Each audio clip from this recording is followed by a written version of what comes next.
Irmãos, queridas irmãs, então esse vídeo é de número 65, ação e reação, sequência, a intervenção na memória, capítulo 3º, livro de Chico Xavier.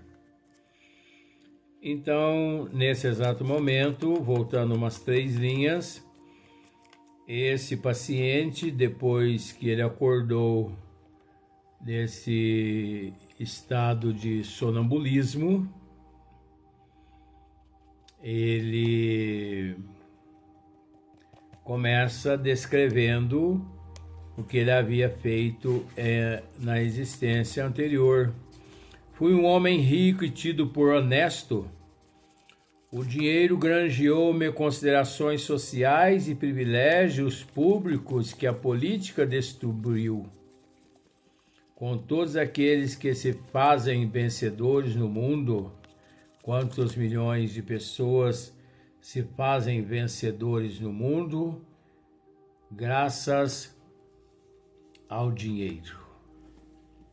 Mas é preciso entender, tudo passa, tudo é momentâneo.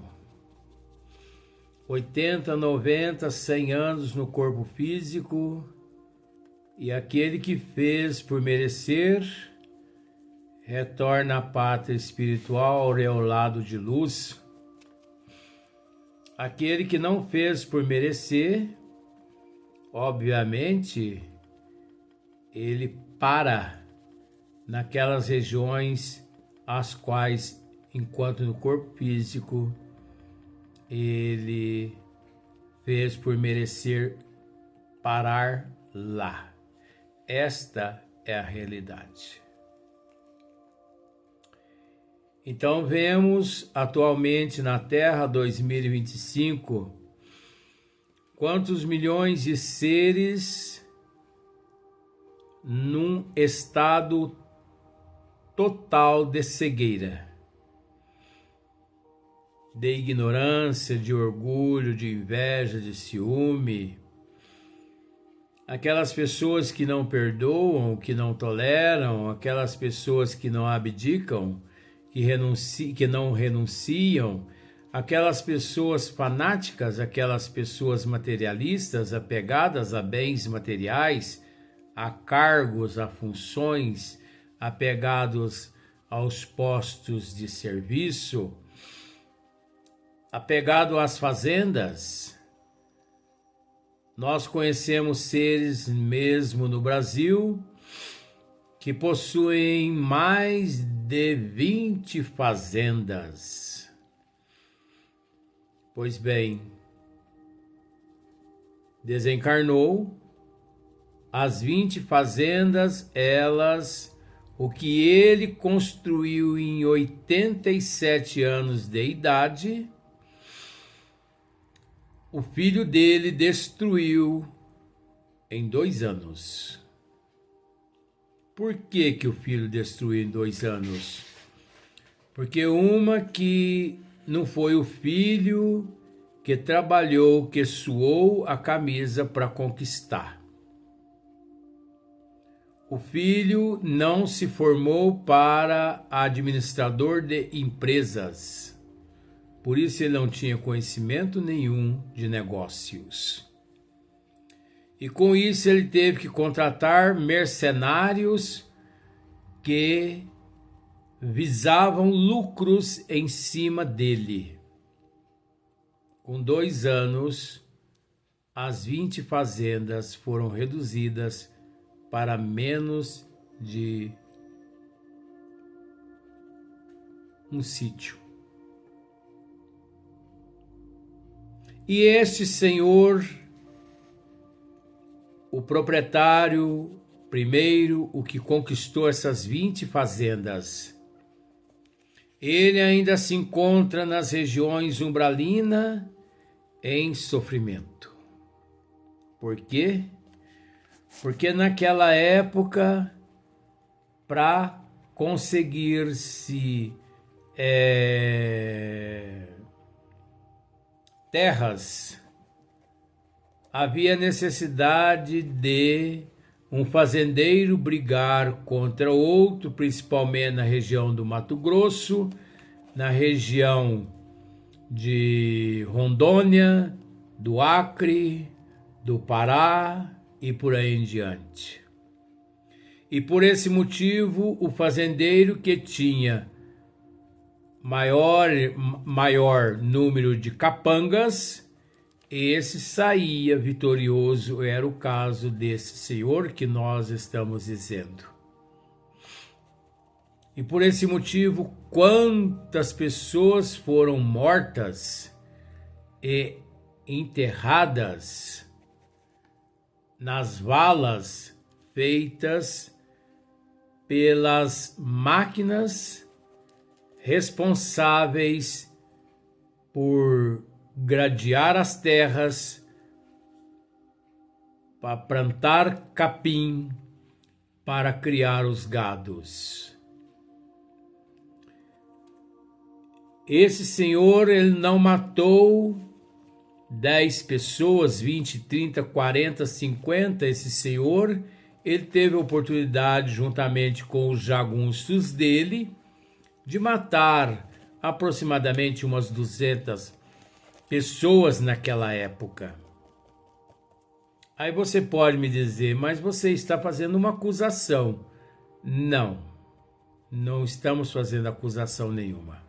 Até porque aqueles que têm conhecimento da região do Mato Grosso, Goiás, Rondônia, Acre, Pará, aquela região toda, principalmente há 100 anos atrás. Eu não estou dizendo hoje não, tá, meu amigo e minha amiga? 100 anos atrás, quando tudo era mata, que havia ali apenas os poceiros e também as tribos de índio. Quantas centenas de índios esse meu amigo, esse nosso amigo, dizimou naquelas regiões. É natural que ao retornar à pátria espiritual, esses todos que ele haviam dizimado aqui na terra, de lá estavam esperando ele. E por isso, ele já se encontra já há mais de 20 anos nas regiões umbralinas e provavelmente ele ainda permanecerá por mais uns 60 anos nas regiões umbralinas. Porque semelhante atrás de semelhante, quem planta, colhe. Então veja bem,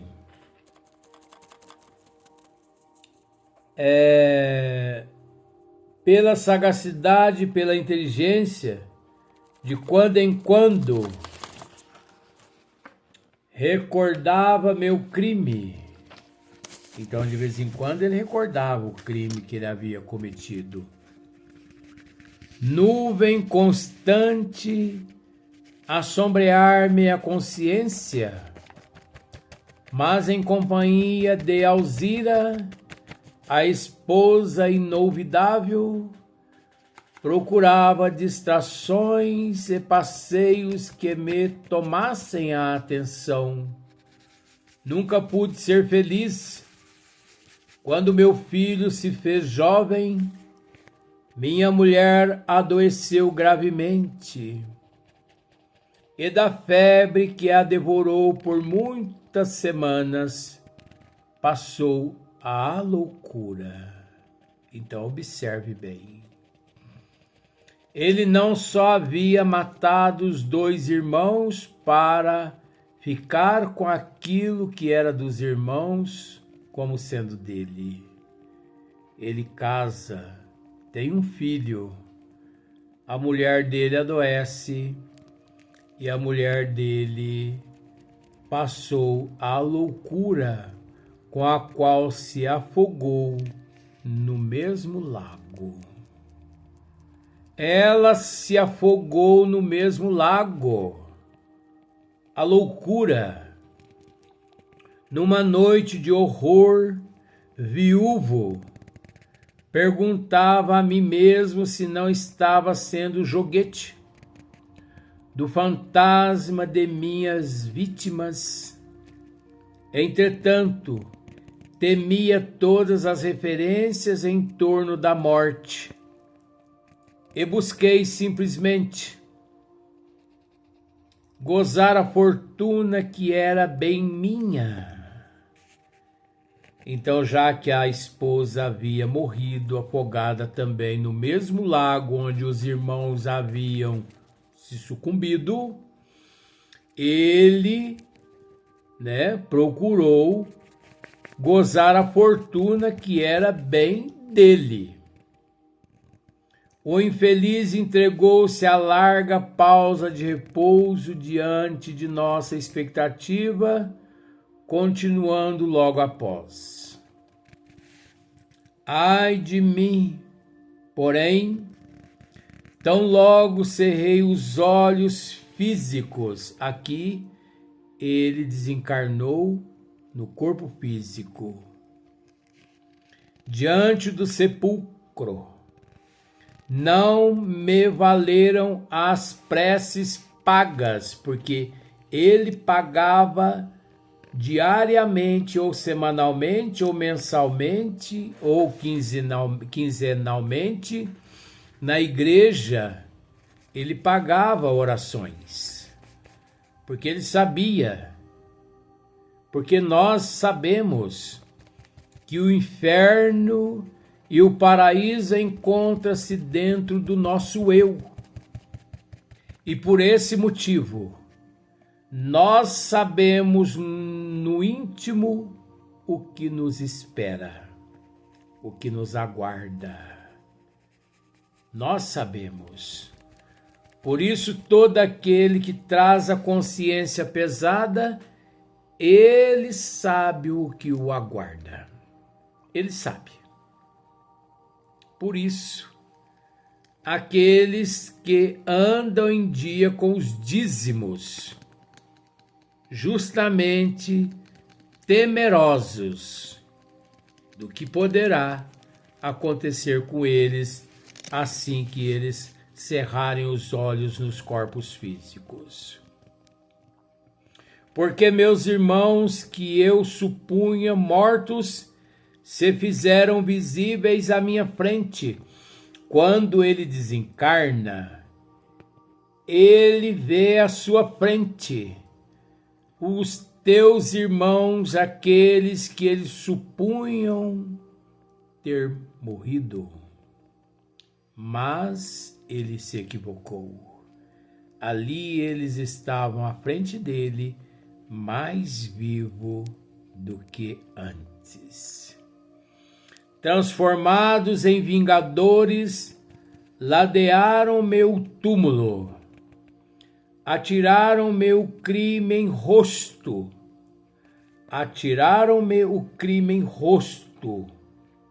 bandido, assassino, mataste-nos, covarde. Agora você vai nos pagar. Gozastes no corpo físico o que era nosso, nos roubastes. Agora você vai nos pagar. É assim que acontece com todos aqueles que desviam dos desígnios de Deus enquanto no corpo físico. Continua ele. Descobriram-me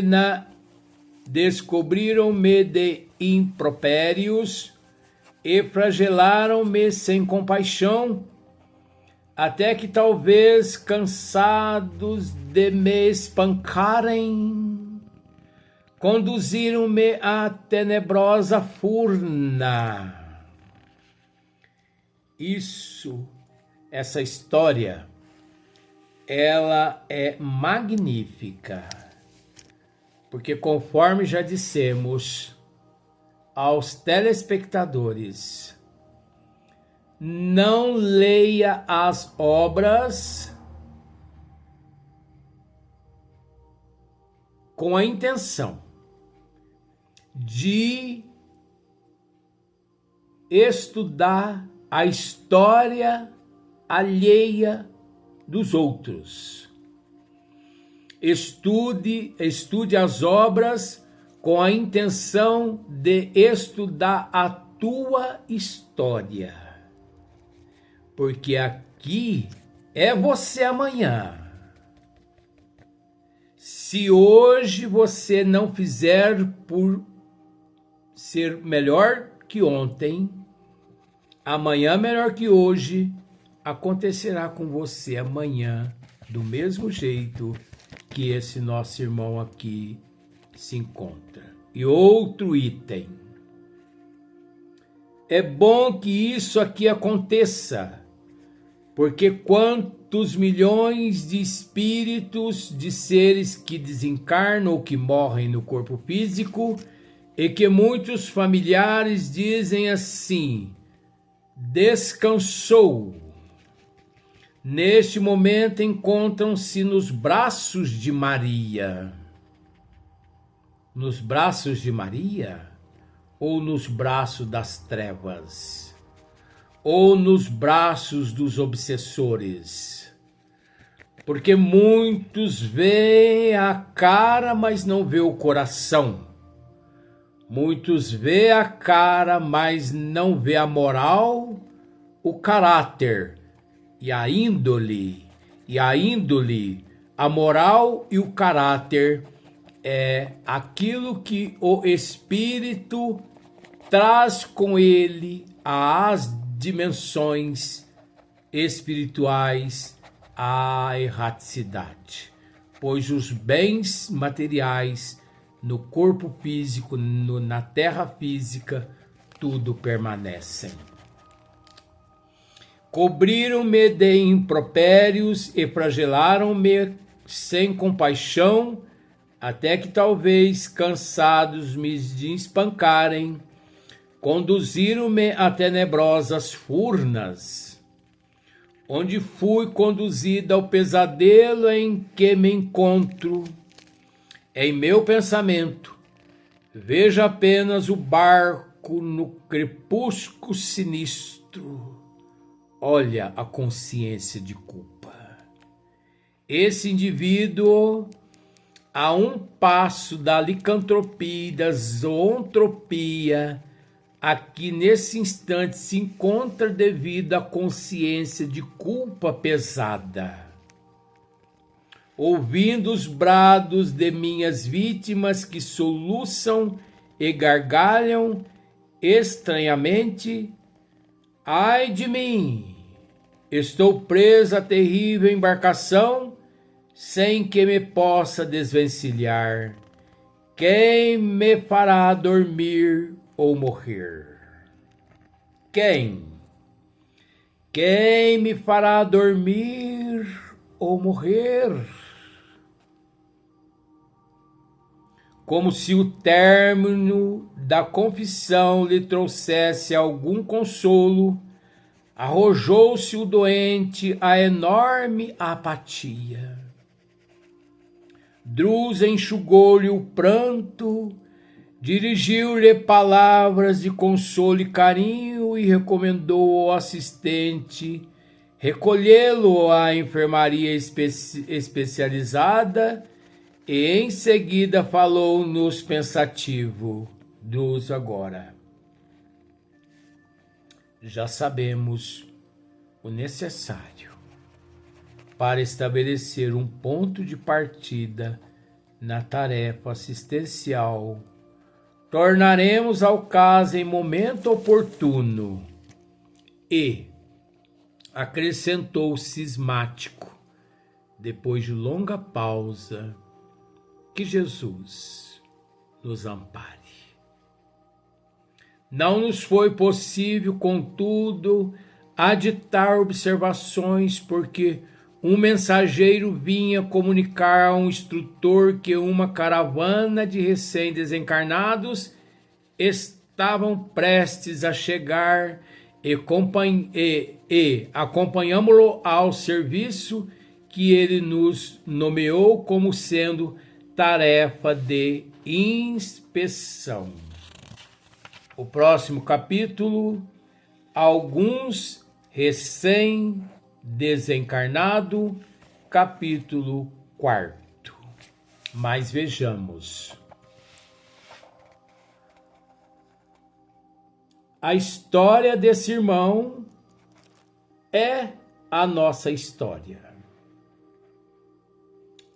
De forma alguma, porque eu não matei meus irmãos não me mataram. Que prova que você tem que os teus irmãos não te mataram? Que prova que você tem que você não matou teus irmãos? Até porque todos nós nos encontramos no mundo de ação e reação, prova, ou melhor, expiação e prova, um mundo de causas e efeito. Não existe na face da Terra um ser dentre os 8 bilhões de seres que há na Terra isentos da lei de causa e efeito, ação-reação. Ninguém pode bater no tórax e dizer: eu não me encontro subjugada à ação e reação neste mundo de provas e expiação e de expiação e provas. Nascidos de mulher neste planeta, 100% dos seres encontram-se subjugados à ação e à reação. 100%. Você é nascido de mulher? Sim. Então você está vinculado ao processo de ação e reação. Agora, é preciso entender que cada caso é um caso. Existem aqueles casos mais sérios, como existem aqueles casos menos sérios, devido à desigualdade evolutiva. Mas ninguém escapa aos desígnios de Deus. Por isso que constantemente estamos dizendo que não há como dar saltos na lei de Deus. Você pode dar salto no que você quiser. Você pode enganar quem você quiser. Mas você não consegue enganar a tua consciência e você não consegue enganar os desígnios de Deus. Porque enquanto você não o teu último ceitil, você não alça aos planos mais elevados que nos aguardam. Por isso, este livro nos representa. Telespectadores, queridos irmãos, queridas irmãs, desejas saber que você foi em vidas, ou melhor, em existências passadas? Desejo. Leia esta obra. Estude essa obra. Mas aprofunde-se nessa obra. Mas, ao mesmo tempo, eu te peço encarecidamente, ao estudar essa obra, esqueça os personagens que há nesta obra e substitua-os por você, porque esses personagens são fictícios. Esses personagens somos nós, que de certa forma ali foi inserido. De uma forma indireta, para que não nos pegássemos de surpresa. Porque é preciso separar o joio do trigo. E toda vez que deparamos com uma obra, é de nossa responsabilidade a separação do trigo, do joio. Caso contrário, nós nos perdemos. Porque temos visto tantas pessoas ignorantemente dizendo assim: Mas que romance lindo! Que obra maravilhosa! Você viu lá o que aquela personagem vive? Você viu o que ela enfrentou? Você viu o que ela passou? Mas a pessoa não é capaz de pensar assim. Aquela personagem me representa. Eu sou aquela pessoa. Eu sou aquela personagem. Pois se a pessoa tendo a oportunidade de estudar aquela obra, justamente não por acaso, e sim uma oportunidade dela despertar perante a consciência de Deus. Até o próximo vídeo, até o próximo dia, onde iniciaremos um novo capítulo, capítulo 4, alguns recém-desencarnados.